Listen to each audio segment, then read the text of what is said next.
Well, welcome everyone to this one in a series of interviews we're doing with alumni, industry leaders here from the program at Southeastern Oklahoma State University. It's my great privilege to welcome today Mr. Nick Growall. Hey, everybody. Nick, thank you for taking some time to visit with us today. Nick, I wondered if you could take just a few minutes and talk about when did you graduate from Southeastern and what have you been doing since graduation? Okay. I graduated in 2013, and from there I did 3 years in the recruitment department at Southeastern, just kind of get my legs up underneath me, while also doing some adjunct work for the department. That included recording different things, creating a few commercials for the department and also the university. And then after that, I got a job with the Choctaw Nation of Oklahoma in their multimedia department, and have been there for, we're closing in on 4 years now in February. So. Excellent, excellent. I know that you were working on, you mentioned a couple of projects like for the department, but you also worked on a couple of film projects that you were working on. One was sort of a full length that developed out of YouTube, I believe, and then one was a documentary. Can you talk about those? Yes. So while I was working for the school and while I continue working for Choctaw Nation, I do like to continue doing stuff on the side. Usually that's a short film or doing something for a friend that's written something, but the major projects were a full-length feature film that was born out of a YouTube series that me and my friends and Corey Williams and former alumni Tanner Reisner started as a group.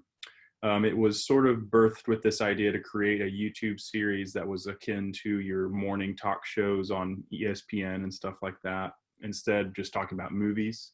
From there it evolved and we created this full-length 95% improvised movie that basically covered us and our two friends, Tommy Williamson and Joel Dameron, being stuck in a building for an entire spring break week and having to survive that way. So we've messed with that. We released it kind of as a YouTube series. I've created a true 2-hour version of that. I would like to try and maybe get it out there at some point. And it's called? It's called Take 5. Okay. The original YouTube show is called Take 5, and the movie itself is just birthed of that. Take 5, the movie. The movie, yes. Okay. And there was a documentary also, yes? Yes, the documentary that we created was called 6 Chairs in a Trunk, and that covered our tour of Hamlet that obviously the theater department has done for the past, how long has that been? 8, 9 years? More than that now? Something like that. Okay, or so. But it's a documentary that I was a part of the tour while I was in college. And then Dell, you had asked me to come and just kind of film what was going on. And then we interviewed pretty much every alumni member of the tour at that point, and just kind of got an all-encompassing idea of what it means for the people that are on the tour, what it means for the people that we're touring to, which are a lot of the smaller schools in the Texoma and Arkansas area that maybe have never seen Hamlet performed live, because this version of it is a quick 45-minute version that hits the highlights and kind of exposes kids to Shakespeare maybe for the first time outside of just reading in class. So. Excellent. So tell me about the work you do at the Choctaw Nation. You know, there are plenty of people who think, well, I'm going to get a degree in broadcasting and I have to go work either at a radio station or a television station, or I've got to go work for some production company somewhere. You didn't do that. You wound up working for one of the great tribes here. And, you know, like the third largest tribe in the country, almost 300,000 members worldwide, something like that. It's a very impressive operation. And they do have an in-house media department, yes? Yeah. It's, can you talk about that and talk about your work? Sure. So the department was actually started up by a theater alumni, Peyton Guthrie, and along with a couple other people that are from Southeastern. And it's a smaller department right now, but it's grown over the past 3 or 4 years. And we started, just capturing basic things, a lot of news type things, a lot of ribbon cuttings, a lot of groundbreakings and things like that. And we've grown from there to doing shorter docu-series, 15 or 20-minute things, to covering a vast array of many different things for the Choctaw Nation. That can stem from what we just did, a live broadcast last week for some giveaways. Out of necessity for the current year we're in, we did the State of the Nation, a 30-minute video rather than Chief just giving a speech, if you will. We had him kind of be the framework for this larger piece that covered all the different aspects of what's been going on in the Choctaw Nation for the past year or so, and highlighting different departments that way. And that was pretty universally praised. Everyone seems to really enjoy it. And that's just us as a smaller, younger department showing what we're capable of, and that we can grow from even there. So now we're kind of getting to stem out into different parts of commercial making and other avenues as well. But it's also kind of like the nation hires a lot of what you call visual presenters, visual artists, that kind of thing. Like they have their own graphics design program staff in their. Mm-hmm. I'm not sure if that's in marketing or just in. It's commerce and marketing. Commerce and marketing, because we have some alums that are involved in that. Yes. Yes, and the part I work in is the government side. There's the casino side and that, but there's also a government body side, and that's where my department is at. But there's also, yes, underneath that branch, there's also graphic design work. You have alumni from our our art department, such as Russell Poole, Austin Ashley, Ethan Pruss, Nicole Benny, many of those who have transitioned out of college and found a lot of work inside of that department. And they definitely are also doing a lot of they're branched out in different parts of the Choctaw Nation, but a lot of signage that you see, whether that's at the casino or at the headquarters or anywhere within this area, a lot of that work is done by them. Oh, fantastic. The point I'm trying to get across to the students is you don't have to, that among the places to work is that so many industries out there, whether it's chambers of commerce, hospitals, tribes, all these different people are looking for students with this skill set. Mm-hmm. And so I'm trying to encourage people to broaden their idea of where a career might be, because you've certainly 4 years, it seems like you've liked it. Yes. Yeah, it's I think the field has evolved a lot, or just people are becoming more aware of what you can do with people that actually know how to make and design things, but also film things. I think 4 or so years ago, even, I think people still weren't quite grasping that. And coming out of college, you think, well, I got to go work for a radio station or a news team, or I got to move out to LA or New York or something to find actual work for this. I think that we're in a very fortunate position that having the Choctaw Nation and other nations available that are hiring people for this type of work. So I definitely think that it's something to think about, because I when I got out of college, I very much kind of bucked that trend of hunting. I looked at newspapers, I looked at radio stations and stuff, and it wasn't what I wanted. And this has been a blessing in disguise, because it's just been a great amount of experience that's built on. We kind of describe it almost as being like a full-time freelance worker, because of the many different type of projects that we do. It's continuous, and you do the 9 to 5, but the situation of our jobs, sometimes you're working late nights, or sometimes you're working weekends, and your resume is just constantly being built off of all these different projects. That's great. A content creator. You're a content creator.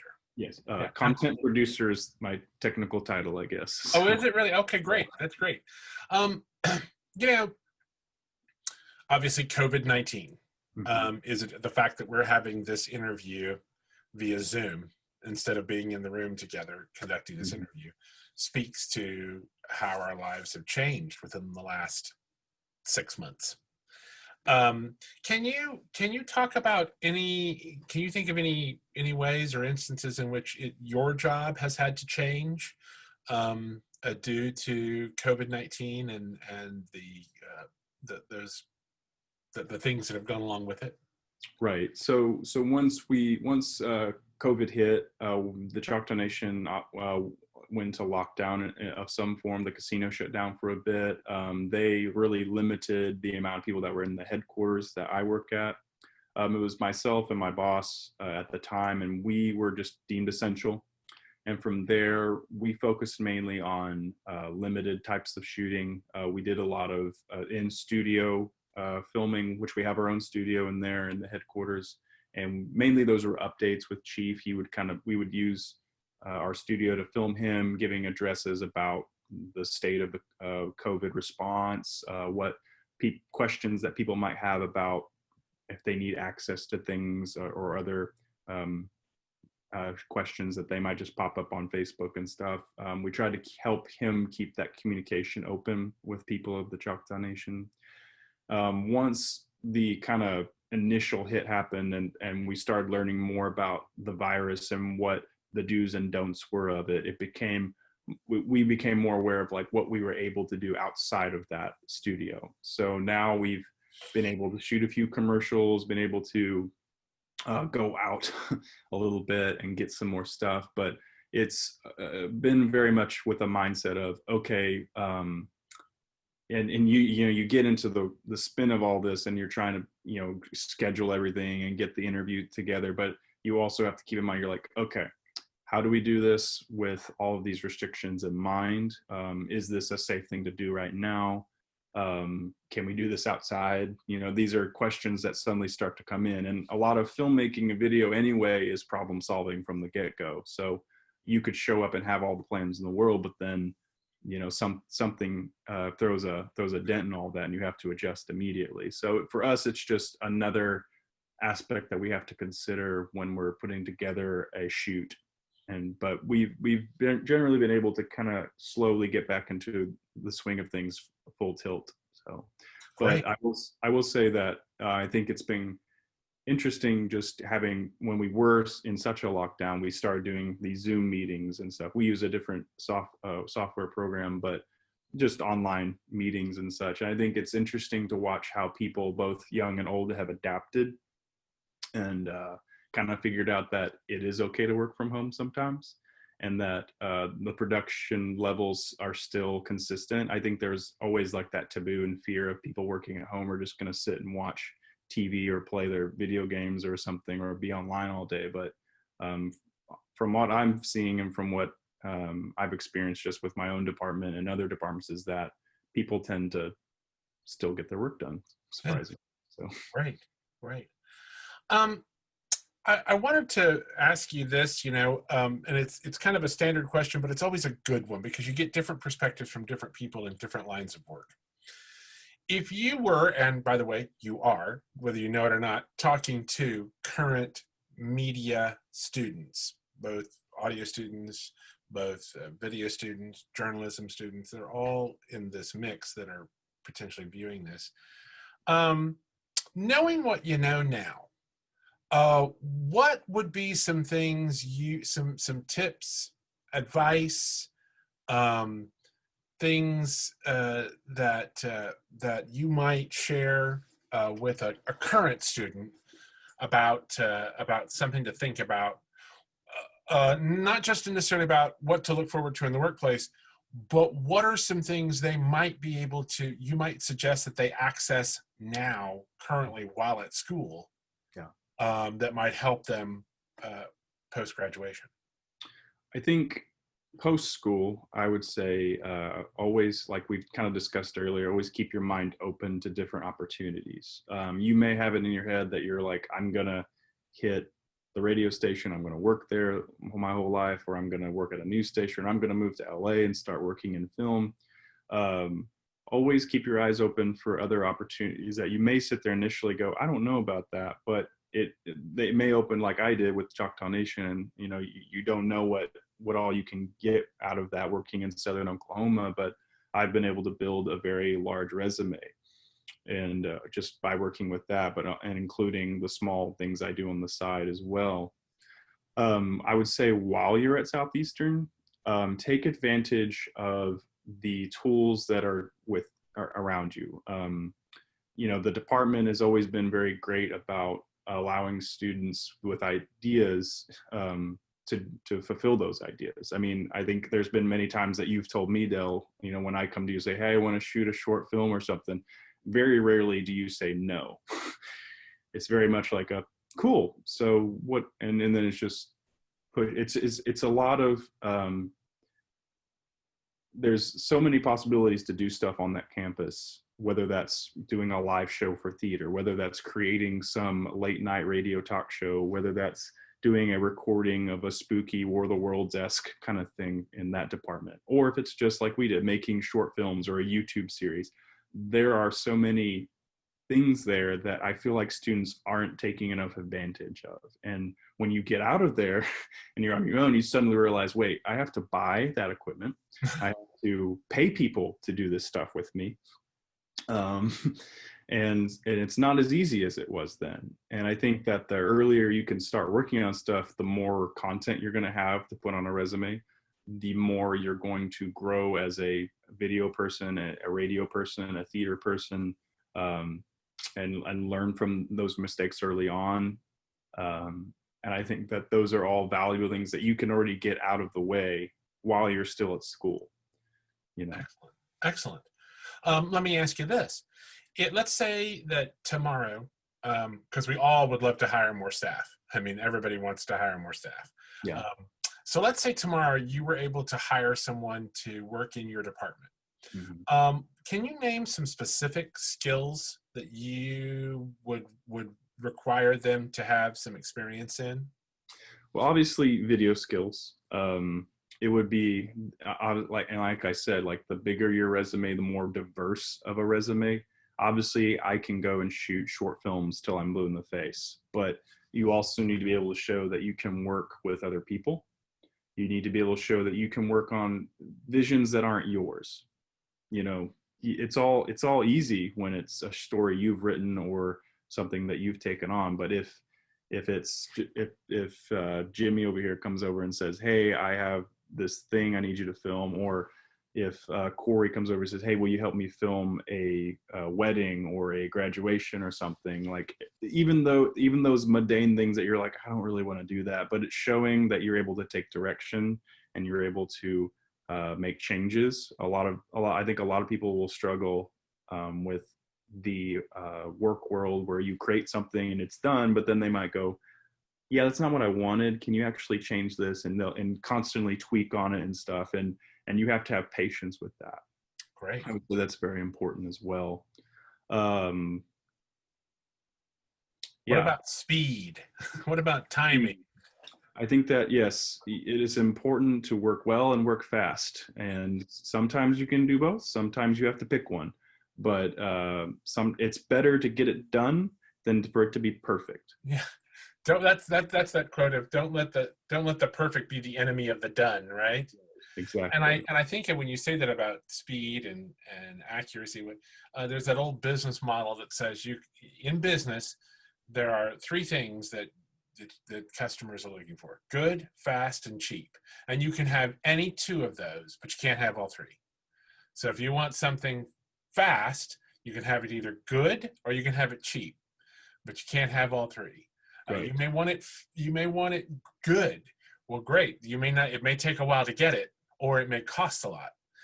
So that good, fast, and cheap model is something I think that definitely comes around.